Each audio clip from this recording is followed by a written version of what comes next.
Welcome back to the Deep Dive. Today we're taking a shortcut to being well-informed on a topic absolutely crucial for anyone working in applied behavior analysis, the RBT Ethics Code. Specifically, Section 2, which covers responsibility to clients. Right. Our mission today is, well, to unpack these vital codes, explore what they mean in real-world scenarios. Yeah, the practical side. Exactly.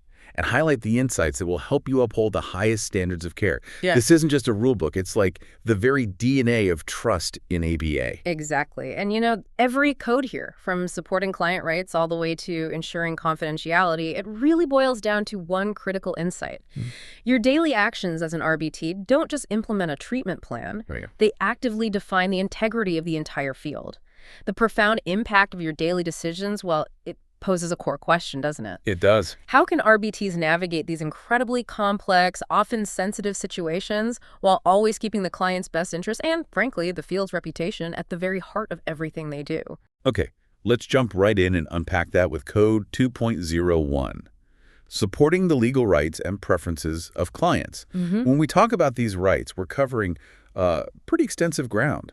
Self-determination, the right to humane care, religious freedom, social interaction, freedom from harm or neglect, and even the right to consent to or refuse treatment.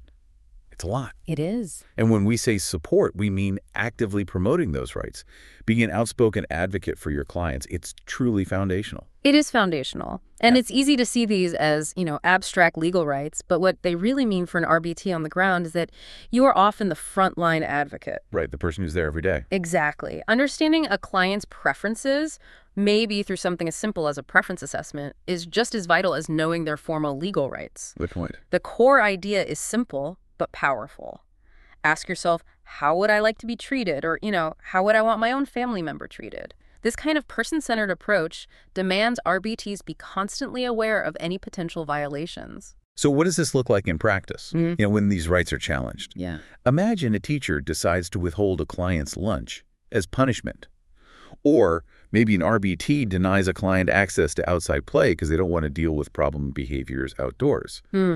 Yeah, I've heard scenarios like that. Or consider a BCBA who seems to have maybe given up on an intervention leading to a client spending hours just isolating themselves in a corner. Right.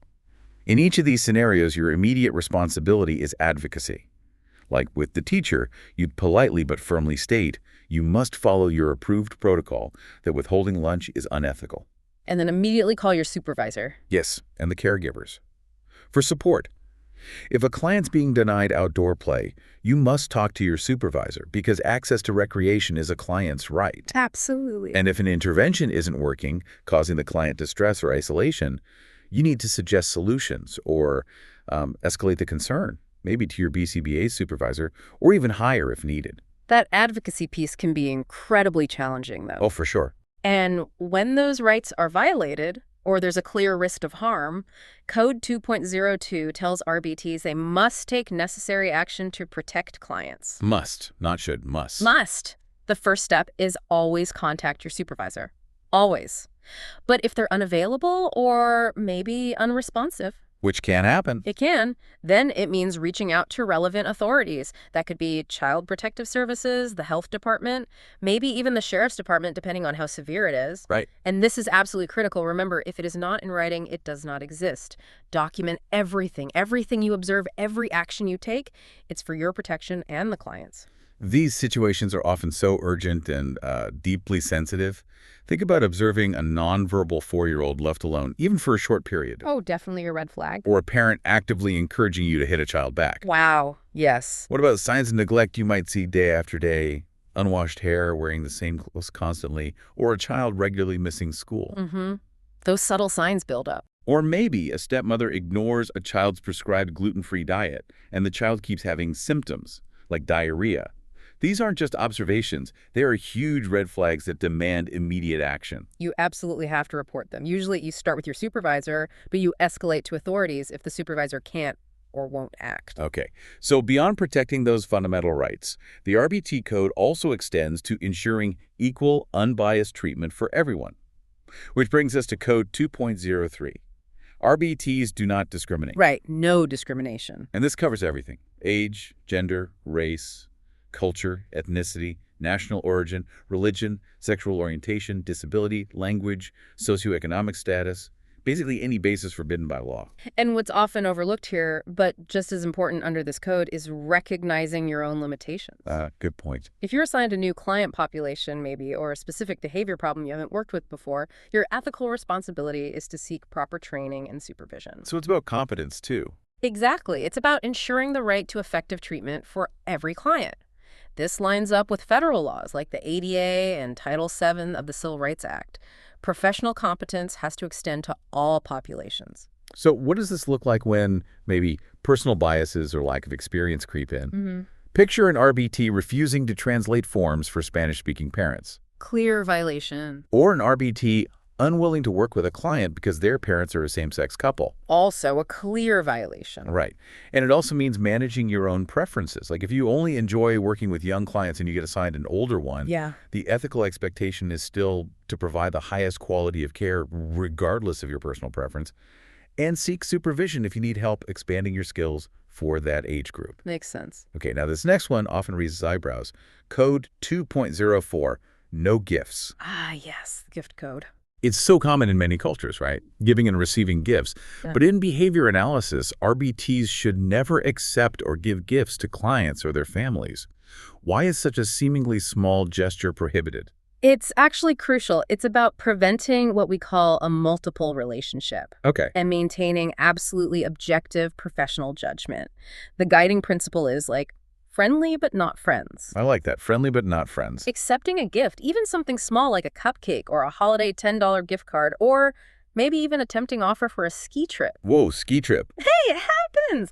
But it can subtly create an obligation. It sets the stage for manipulation or even just perceived favoritism. Right, I can see that. Culturally, gifting often implies reciprocity, which can completely compromise your impartiality and that essential professional bond needed for effective intervention. So, are there any exceptions? Well, there's one very narrow one.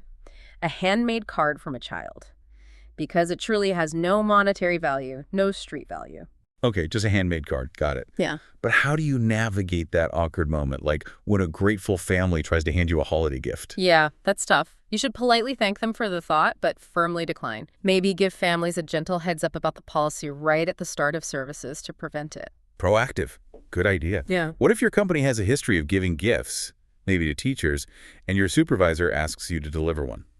Ooh, that's tricky. In that case, you really have to tell your supervisor you're uncomfortable. Explain that giving gifts can create an ethical dilemma for the company and for you as an RBT. These situations are awkward, but the ethical line is clear for a very good reason. Okay, that makes sense. Let's shift now to protecting client information. Diving deep into confidentiality, starting with Code 2.05. Social media. Yes. RBTs may not share identifying information about clients on social media, period. That means absolutely no photos, no videos, not even written details that could possibly identify a client. And this isn't just about general privacy. It's a profound safeguarding measure against really serious dangers. We're talking predators, identity thieves, manipulation. Wow. Even what seems like an innocent shot can be misused for things like digital kidnapping or baby role-playing, where people steal pictures and invent disturbing information around them. That's horrifying. It is. And it can lead to lifelong consequences for the child's privacy, potential for bullying, serious mental health issues. And it's critical to understand. Parental consent does not override this code. Right. The child's right to privacy is paramount. Exactly. It extends far beyond what the parents might agree to. So think about seeing a colleague post a picture of a client's school with details about their problem behavior. It's an effing violation. Or sharing a photo of a client's progress, even if they say they have parental consent. It's still a violation. Or, disturbingly, posting pictures of battle scars, like scratches or bites, received from a client, maybe with their initials, and writing about how kids with autism are aggressive. These are all serious violations. Absolutely. You need to address those directly with the RBT, or if that doesn't work, with your supervisor. These actions can have devastating consequences. Okay.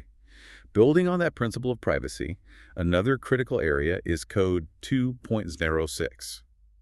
RBTs always obtain permission for recordings. Right. No recording without permission. The general rule in human services is basically no recording unless you have specific written consent from each individual who will be recorded. And that consent is just for one specific event, right? Not blanket permission. Exactly. One event. It should specify the date, time, location, and the precise purpose of the recording. And it's important to grasp the legal weight here. In some states, recording without permission is actually a third-degree felony. Wow, a felony. Yeah, punishable by fines, even jail time. But beyond the legal stuff, it's just about respecting the privilege of being invited into a client's home or classroom and their reasonable expectation of privacy in those spaces. Your presence there is an honor, really, and it demands absolute respect for confidentiality. So let's say your supervisor asks you to record a session to send them feedback because they don't have time for direct supervision. Mm-hmm. Or maybe you capture a great breakthrough moment and want to record it to show the team and celebrate. Yeah. You still need that written consent. From everyone who will appear on that recording, the client, any other staff, everyone. And without it, You have to politely decline, even if it means reminding your supervisor about the code. Right, got it. Okay, so codes 2.07, 2.08, and 2.09 all revolve around the sanctity of confidentiality and privacy. They're all connected. Yeah. Code 2.07 states RBTs only use relevant identifying information in job-related communications and, of course, protect client confidentiality. The simplest rule here might be, don't be nosy. Yeah, good rule. Only ask job-related questions. Only include information that is absolutely relevant to your work. And that principle of need to know is absolutely foundational here, especially for Code 2.08. Right. You only discuss confidential information with those who need to know for job-related purposes. That's other RBTs on the case, your BCBA supervisor, the client's family. That's usually it. So definitely no sharing with your own family or friends. Absolutely not. Or former colleagues not on the case, or even other clients' parents. There are severe penalties for breach termination, legal action, civil suits, even losing your certification from the board. Wow. You truly need to keep your guard up because people will ask you questions. Yeah, I bet. These situations really test your ethical compass.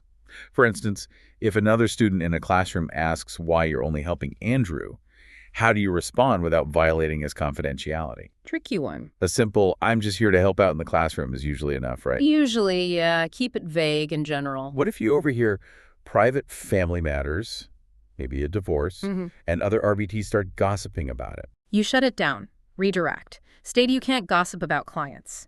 If the information is genuinely impacting the client's behavior, then refer them to the supervisor, but don't engage in the gossip. Okay. What about wearing a company shirt that says Autism Treatment Specialists out in public? Well, that's not a direct violation in itself, but it can lead to awkward situations where strangers might ask about your client. Right. It highlights that constant need for caution. Exactly. Or what if a former coworker asks about a client they used to work with? Simple. You state you cannot discuss the client's information.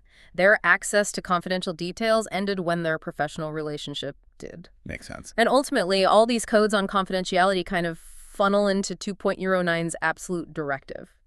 RBTs never disclose confidential information without explicit written consent from the client. Never, unless. Unless there are very limited exceptions required or allowed by law, and these are truly narrow. Wow. Providing needed services, getting appropriate consultations, protecting the client or others from harm, or responding to specific law enforcement inquiries.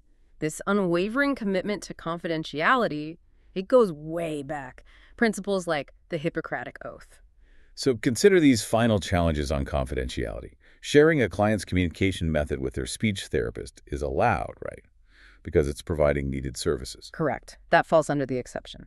But refusing to give sign language cards to a grandmother, even if she seems really invested, when the mother has explicitly forbidden it, that's upholding confidentiality. Yeah. Yes, absolutely. You follow the primary caregiver's documented wishes regarding information sharing? Okay. Or if a principal asks about a client's aggressive behaviors, do you tell them everything? No. You refer them to your supervisor. The supervisor handles that level of communication. Got it. What if a client's dad, who doesn't have custody, asks you for an update? Same thing. Politely state you cannot comment and refer him to your supervisor. Only the custodial parent typically receives updates unless there's specific legal documentation otherwise. These require careful, informed responses every time. Definitely. Okay, finally, let's turn to Code 2.NS. This outlines how RBTs create, maintain, distribute, store, retain, and dispose of records and data. Ah, the documentation piece. Yeah. Your job is to ensure accurate data recording, keeping data sheets up to date, graphing data meticulously, all that good stuff. And this meticulous documentation isn't just about, checking a box. It's the lifeline of continuous, effective care. Right. It serves multiple purposes: verifying service for insurance, obviously, tracking a client's progress over time, and importantly, allowing for a seamless transition of services if the client moves or changes providers. That's huge. It is. The goal is to ensure the client doesn't regress or lose valuable skills. The documentation needs to be complete enough that a new team can just pick up right where yours left off without missing a beat. So even something as seemingly mundane as data management holds significant ethical weight. Absolutely. What if you're told to throw away old paper programs, even if they only have client names and target behaviors on them? Violation. They must be properly shredded or disposed of securely, following IPA and company policy. Okay. What if you and other therapists are tired of walking to a locked cabinet way across the school and decide to just leave the programs on a tall bookshelf in the new classroom, hoping no one will find them? Deeply unethical. You must ensure programs are in a locked, secure place to protect confidentiality. No shortcuts. Right. Or if you just leave your data clipboard sitting on a picnic table where others can see it. Also an ethical violation. You have to always secure client data. All of these seemingly small actions can be really significant ethical violations. So what does this all mean when we sort of pull it together?